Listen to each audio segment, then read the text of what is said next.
Bismillahirrahmanirrahim. Kita akan melanjutkan halaman 44 kitab Qurratul Uyun. Qala fi syarhil umdati wa tahrimul wad'i fil haidhi ta'abbudun, ya'ni wa kadzalika fin nifasi ka'annahu mithluhu. Dalam syarah kitab Al-Umdah dijelaskan keharamannya wati ketika haid itu sifatnya adalah ta'abbud, bentuk ibadah kita kepada Allah. Sifatnya ta'abbudi, itu adalah sifatnya berbentuk ibadah. Jadi dengan orang tidak berjima, dengan orang tidak melaksanakan jima di waktu haid, itu adalah ta'abbud, bentuk pekerjaan yang sifatnya ibadah. Ya'ni wa kadzalika fin nifasi ka'annahu mithlu. Begitu juga ketika tidak berjima di waktu nifas, itu kayaknya sama dengan haid, yaitu sifatnya ta'abbudi, melaksanakan ibadah. Wa fil Qastalani annal wad'a fil haidi haramun bi ijma'in, faman i'taqada hillahu kafar. Kalau dalam kitab Al-Qastalani, dijelaskan bahwasannya wati atau jima di waktu haid itu haram dengan kesepakatannya ulama. Barang siapa yang meyakini kehalalannya jima di waktu haid, kafar, maka ia sudah dikatakan kafir. Makanya awas imam, jangan sampai kamu haid. Jangan sampai kamu jima di waktu istrimu haid. Wa ruwiya anna rajulan wa imra'atan ikhtalafa fi waladin lahuma aswadu. Diriwayatkan bahwasannya seorang lelaki dan perempuan ikhtalafa fi waladin lahuma aswadu.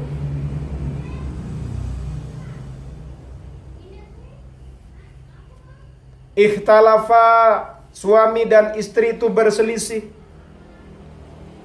Oh, bukan aswadu ya, karena ini sebenarnya fi waladin aswadalahuma, karena menjadi sifat dari kata walad, seperti itu. Diriwayatkan bahwasannya seorang laki-laki dan perempuan berselisih terkait dengan anaknya. Anak keduanya, ia kok ternyata berwarna hitam. Jadi ada bapak dan ibu, dia bersitegang, berselisih, beda pemahaman terkait dengan anaknya itu yang kulitnya berwarna hitam. Faqalatil mar'atu huwa ibnuka.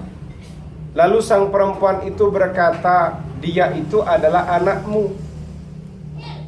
Wa angkara ar-rajulu, kemudian yang laki-laki itu mengingkarinya. Faqala Sulaimanu alaihi salam, hal jama'taha fi halil haid. Lalu Sulaiman alaihi salam itu berkata, apakah kamu menjima istri dalam keadaan haid? Qala, berkata, na'am, iya. Qala huwa laka, yaitu itu punyamu, itu adalah anakmu. Wa innama sawwadallahu wajhahu uqubatan lakuma. Allah Ta'ala membuat hitam wajahnya uqubatan lakuma, sebagai bentuk hukuman bagi kedua kalian, sebagai bentuk uqubah untuk kalian berdua. Jadi ada satu riwayat, di situ ada seorang laki-laki dan perempuan punya anak kok warnanya hitam. Akhirnya yang bapak dengan yang ibu ini, suami istri ini, terjadi perselisihan paham, pendapat. Katanya sang perempuan, ini anakmu, gitu loh. Katanya si istri, enggak, ini anakmu, ireng, hitam, kan begitu. Kemudian katanya Sulaiman alaihissalam, ini insya Allah maksudnya Nabi Sulaiman alaihissalam ditanya, wahai suami, kamu itu menjima istrimu dalam keadaan haid. Iya, saya menjimaknya dalam keadaan haid. Kemudian, ya berarti dia itu anakmu. Allah Ta'ala itu menjadikan wajah anakmu hitam, itu sebagai bentuk hukuman untuk kalian berdua. Dari sini ada pesan, lek nanti kalian ini mau menjima istrimu, jangan sampai kalian ini menjima dalam keadaan haid.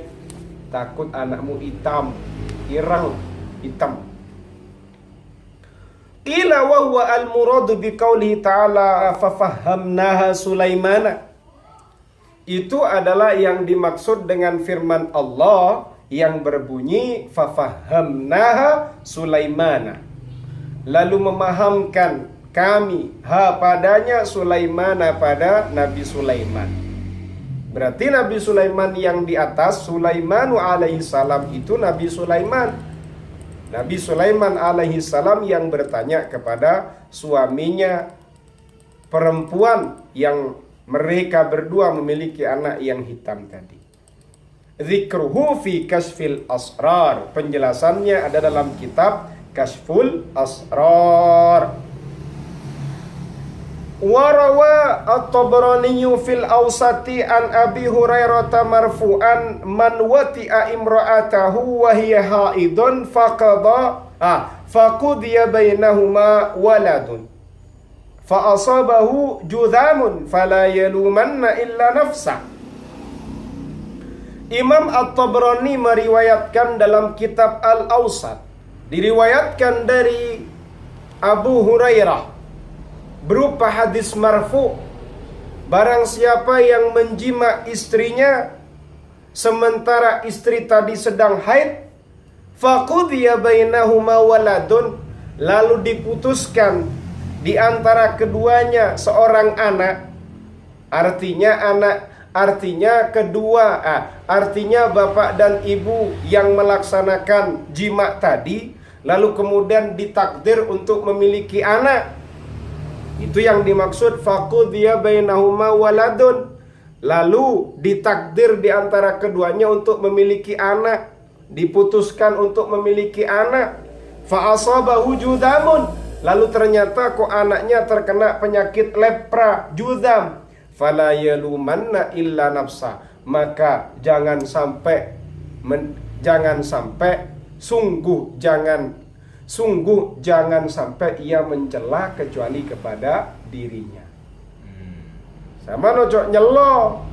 Kenapa Allah Ta'ala? Jangan celalah dirimu. Kenapa kok kamu jima di waktu haid? Kan begitu.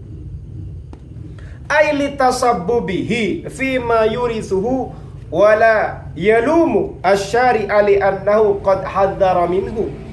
Kenapa? Karena dia yang menyebabkan itu atas sesuatu yang dia tadi telah memberikan akibatnya. Apa akibatnya? Ya terkena penyakit judam tadi. Jangan kemudian ia mencela syari. Kenapa? Karena syari telah memberikan antisipasi. Awas, jangan sampai kamu jima di waktu haid. Nanti malah kamu mencela Allah, mencela Rasulullah. Tidak boleh. Seperti itu. Dari paragraf ini kesimpulannya kita harus antisipasi. Ketika kalian mau jima itu ditanya istrimu itu suci apa enggak. Kalau belum suci ya jangan jima. Seperti itu. Kalau dia misalnya haidnya panjang ya bersabar. Kamu disuruh poligami juga enggak siap masalahnya. Coba kamu istrinya 2 atau 4 kan enak. Kan seperti itu. Kalau kamu siap dengan satu istri, ya juga harus bersabar dengan kondisi istrimu ketika sedang haid atau nifas. Seperti itu. Takut nanti anakmu malah warnanya hitam atau malah terkena penyakit lepra atau judam yang ada dalam kitab Qurratul Uyun. Wa qala al-Imamul Ghazali, wa qala berkata al-Imamul Ghazali, Imam Al-Ghazali, al-wat'u fil haidi wan nifas yurisul judama fil walad. jima di waktu haid dan di waktu nifas itu mengakibatkan penyakit lepra pada anak.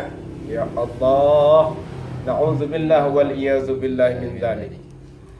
Warawa al-Imamu Ahmad wa ghairuhu, Imam Ahmad dan juga yang lain meriwayatkan an Abi Hurairah marfu'an, diriwayatkan dari sahabat Abu Hurairah berupa hadis marfu', man atakahinan fasaddaqahu bima yaqulu, barang siapa yang ia mendatangi dukun kemudian ia membenarkan dengan apa yang dikatakan dukun, au ata haidon, atau dia menjima istrinya dalam keadaan haid, au ata imra'atan fi duburiha, atau ia menjima istrinya melalui duburnya, faqad bari'a mimma unzila ala Muhammadin sallallahu alaihi wasallam, maka sungguh ia telah terbebaskan dari apa yang telah diturunkan kepada Nabi Muhammad sallallahu alaihi wasallam.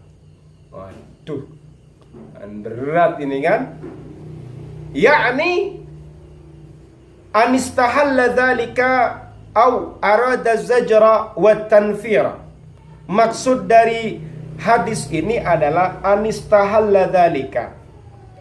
Bagaimana maksudnya? Ya agar orang tadi melepaskan diri, membebaskan diri dari hal itu, jangan sampai melakukan itu. Atau yang dimaksud pada hadis tadi itu adalah mencegah agar tidak melaksanakan 3 poin di atas. Wa tanfira, agar dijauhinya. Walaisal muradu haqiqatal kufri. Yang dimaksud dalam hadis ini bukanlah hakikat kekafiran. Di sana maksudnya terbebaskan dari apa yang diturunkan kepada Rasulullah SAW, bukan kemudian dimaknai hakikatnya kafir, kan seperti itu. Tapi di situ adalah agar dia menjauhi perbuatan tersebut, tidak melakukannya, membebaskan diri dari perbuatan kotor tersebut. Wa illa lama umira fi wad'il haidi bil kafarati. Kalau maknanya nanti bermakna hakikatnya kafir, maka niscaya tidak akan diperintah ketika lama umira fi wad'il haidi, maka niscaya tidak akan diperintah ketika mewati dalam kondisi haid bil kafarati, dengan membayar kafarah. Yang dimaksud dalam hadis ini bukan hakikatnya kekafiran. Karena kalau dimaknai hakikatnya kekafiran, tadi itu kan dalam hadis, kamu menjima istrimu dalam keadaan haid. Jika ada seorang laki-laki, dia datang kepada dukun, kemudian percaya dengan ucapannya dukun, atau dia menjima istrinya dalam keadaan haid, atau dia itu mendatangi sang istri melalui duburnya, bukan melalui farji depannya, atau tidak melalui vaginanya, maka dia itu dianggap sudah keluar dari apa yang sudah diturunkan kepada Nabi Muhammad SAW. Rasulullah ini membawa iman, membawa Islam. Kalau dianggap keluar kan kafir berarti. Nah, yang dimaksud di situ bukanlah bermakna hakikatnya kekafiran, tapi itu adalah makna diminta agar dijauhi, agar dihindari, terbebaskan dari perbuatan tersebut.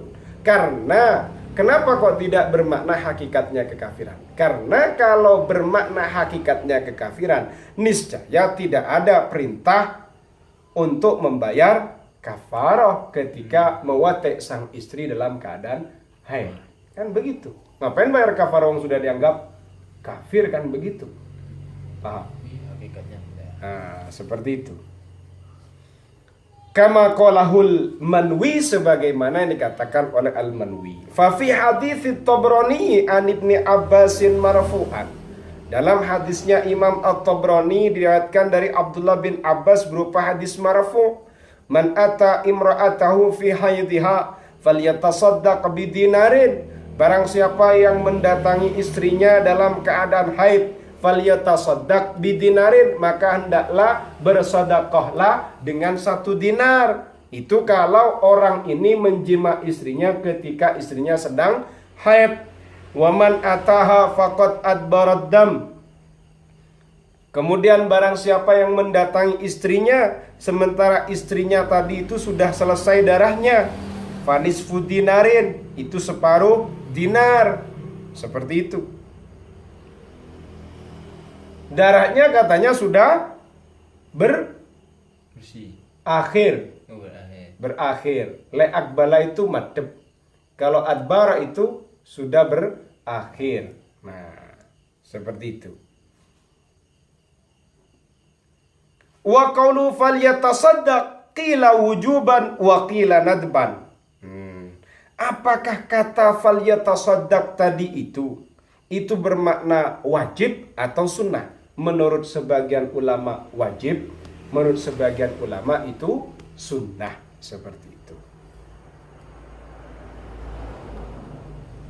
Wa kadza yumna'ul wat'u indaqa waqtu sholati bihaitsu in jama'a wa ghtasala lam yudrik al-waqta fa in fa'ala falyatub ila Allah azza wa jalla. Kemudian juga dilarang wati atau jima jika waktu sholat itu mepet. Misalnya zuhur ini kurang 5 menit. Setelah 5 menit ini mau asar. Imam belum sholat zuhur, malah mau jima istrinya habis datang dari kantor. Nah, kira-kira 5 menit, permainannya 2 menit. Ya, ini sisa 3 menit. Kira-kira mandi besar dengan sholat cukup? Tidak cukup. Maka ini dilarang menjima istri karena waktunya mepet. Nunggu asar sekalian. Jika kamu melaksanakannya, maka bertaubatlah kepada Allah Azza wa Jalla. Wa ala dzalika nabbaha biqaulihi. Oleh karena itulah Ibnu Yamun mengingatkan dengan pernyataannya. Bagaimana pernyataannya Ibnu Yamun pada nazam yang kemarin? Apa itu? Nazamannya adalah waman fil haidi wan nifasi wa dhiqi waqtil fardi lal tibas. Kan begitu. Kemudian wa ala dzalika nabba bi qawli wa dhiqi waqtil fardi, sudah dijelaskan itu.